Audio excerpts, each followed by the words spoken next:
Sluggerfly just shadow dropped a demo for Super Meat Boy 3D, and I thought, why not shadow drop a tiny impressions video? And hopefully this will be shorter than the pretty short demo. So this game comes from the developers of Helpie and Ben and Ed, two very bloody, gruesome, weird platformers. So I've only spent a few minutes with one of the Meat Boy games a long time ago, so if you want the impressions of a fan, this is probably not the right video. So this is a super short demo. It's going to take you around 10 to 20 minutes depending on how horrible you are at platformers. I really held myself in high regard with platformers. I run this channel and I play a lot of platformers and everything. No, I kind of suck at this game. So the first few levels take you like literally 5 to 10 to 15 seconds. But a few levels later down the line, you find yourself dying a lot more often. I mean, I found myself dying 15-20 times, which is exactly what you would want out of Meat Boy. So I'm sure in the 2D Meat Boy games, never felt like it was the game's fault that you were dying. And it's almost the exact same thing here. So I'll start off with the negatives. I'm going to get to the positives in a bit. I found myself dying slightly more often than I would like because I kind of, let's say, mistook where I was in the 3D space. And Sluggerfly is doing as much as they can to circumvent this. You've got the outlined circle beneath you wherever you go. So you always know where you are in 3D space, and it's a fixed camera angle. So they've done as much as they can, but I think it's just a byproduct of being in 3D, because it sometimes is kind of hard to know where you're going. But other than that, the movement feels fantastic, it feels very smooth, and it feels perfect for exploiting. I feel like this is going to be an amazing game for speedrunners because it feels like there's a lot of shortcuts you can do.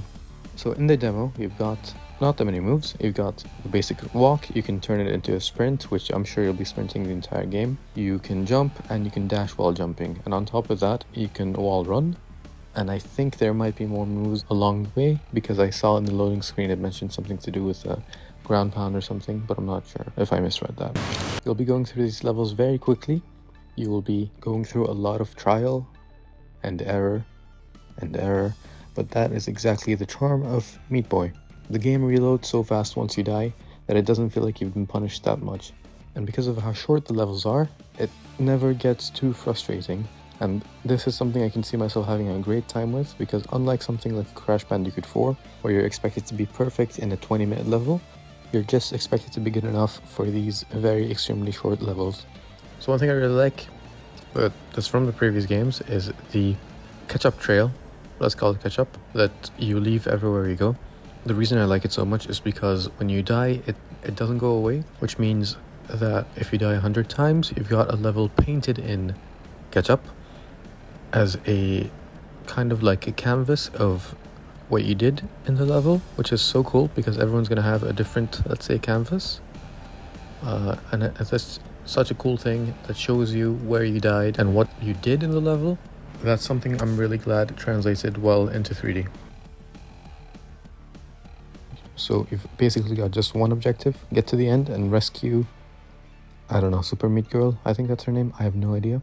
The one proper, like, let's say, side quest or modifier that I see within each level is that you've got a collectible, I think a band-aid or something, that you can collect, and they're usually hidden or behind some sort of challenging platforming sequence or something, and it's obviously optional.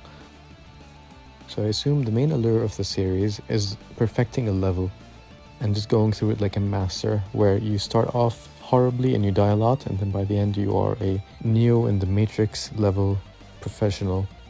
So I had to play through the demo twice because OBS messed up with the recording, but the second time I cleared the levels so much faster, and that's just going through the game twice. I can't imagine playing the game for hours and hours and getting so in tune with it that you just zip past all the obstacles and finish a level that would previously take you 20 minutes in something like 40 seconds or something. I can see that being a lot of fun for a lot of people. This is an extremely fast-paced game, and Sluggerfly understood the objective, and I think they get Meat Boy. So it's going to be a great time. The 3D thing I mentioned earlier in the video, hopefully that's something you get used to the more you play the game.